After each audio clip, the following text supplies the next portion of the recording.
So in just the last few minutes, Iran's President Masoud Pezeshkian has taken to social media platform X, saying that his country will not remain silent and will not yield to the United States and Israel after the two countries launched a war against his country in the early hours of Saturday morning. They say their aim is to prevent Iran from developing nuclear weapons. They also have encouraged Iranians to rise up against the government.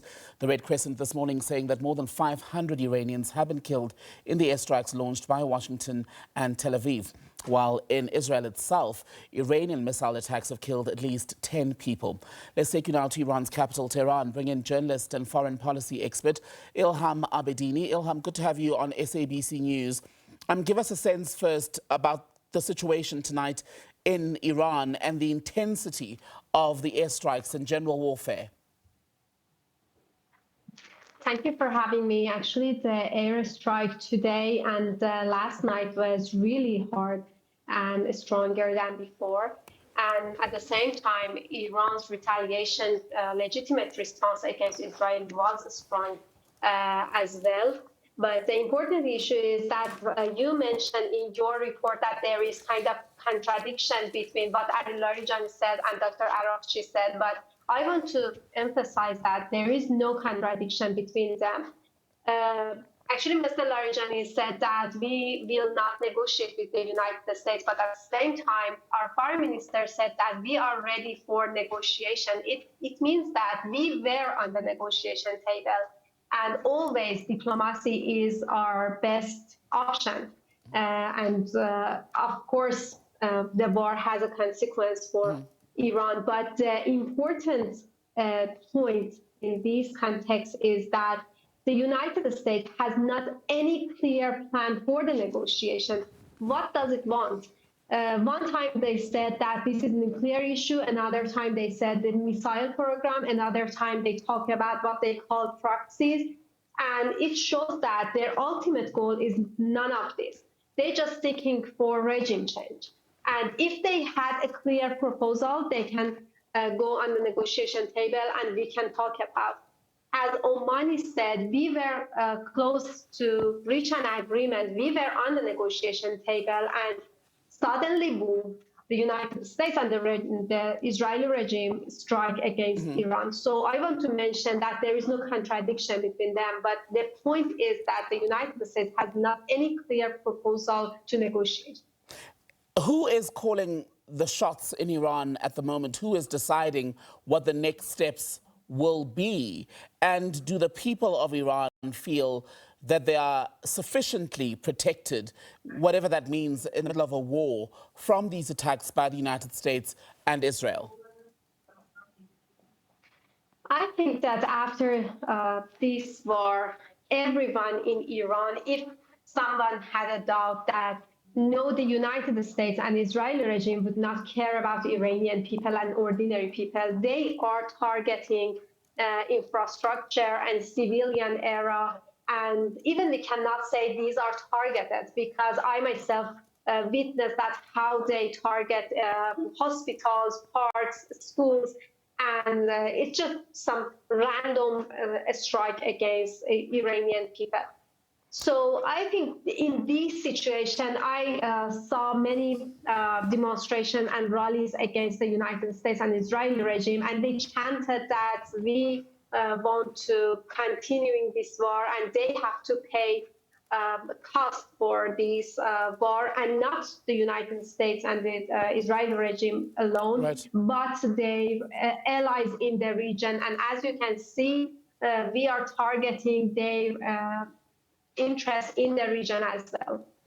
Right. I want to ask you then about this call from the United States, because it has been made even during the protests about the economic situation in the country when there was the crackdown on protesters around January. The Trump administration was already then saying that Iranians should rise up and basically overthrow the government, right?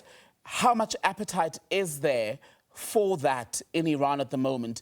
Is there widespread support among Iranians for the removal of this current government?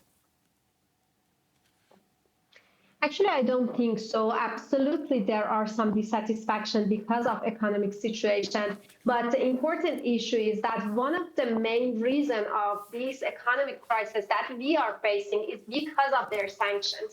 So I know that there are many dissatisfaction between Iranian people, but I think now, especially after this war that they imposed against us, everyone knows that the solution is not foreign military intervention or removal of these, but the plot of the United States and Israeli regime every time and for years after the Islamic Revolution was the regime change, and they would use sanctions, terrorist activities, and these kind of funding protests and try to divert actually our protests that our people had, and also this military war. So I think now Iranian people, as you can see during these 2 and 3 days, although there are threats of airstrike, they are going into the street, they go in mosques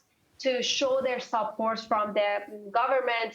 And I think this is more than Iranian government. Even I know many people who are criticizing about Iran government, but now they know that this is not the solution. This foreign intervention at the best level, it could lead us to Iraq, Libya, Afghanistan scenario. And this foreign intervention would not be the solution.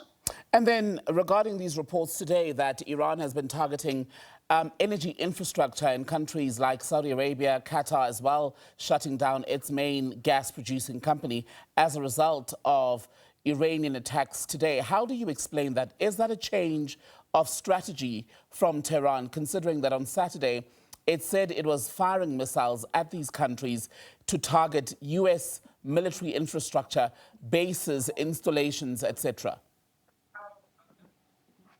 Absolutely. I think that Iran, as it warned, would target Israeli land and also all interest and military bases that they have in our neighboring countries. And our neighboring countries had to pay costs for hosting the United States and Israeli regime interest. But I want to mention that some of these operations, it seems that they are kind of false flag. And some of them are still, there are doubts that it is done by Iran. And I want to warn about this issue that maybe the United States try to make these neighboring countries to put them in the coalition against Iran. Is Iran then, Absolutely, Ilham, there are some operations. is Iran still interested in having a good relationship with a country like Qatar? I know the relationship with Saudi Arabia has had its ups and downs. Does it still want to maintain that? Does it want good relations with the UAE, where even the airport in Dubai was hit by one of the missiles over the weekend? Absolutely. Iran wants to have a good relation with its neighboring country, because at the final step, we as Iran and these neighboring countries are some who live here. And this is the United States that makes these military bases 1,000 kilometers away from its country. So the stability in our region would be the stability for Iran, and this is our interest. So the most important thing for Iran is to making good relationship with its neighboring country, and this is what you can see in the last years. In 2 or 3 years ago, we are trying to make better relationship with Saudi Arabia, with other countries. But at the same time, if the United States use their land, their airspace to make this war against our civilians and our people, it would be a regional war. And this is what Iran warned at. And they cannot give their airspace and their land to the United States and Israeli regime to use against us and then we ignore all of this and said, okay, nothing happened. Okay. Elham Abedini, always good to talk to you. Thank you so much for making time to be on SABC News. Elham is an Iranian journalist as well as foreign policy expert speaking to us about that war in the Middle East. You're live with The Full View. Don't go away.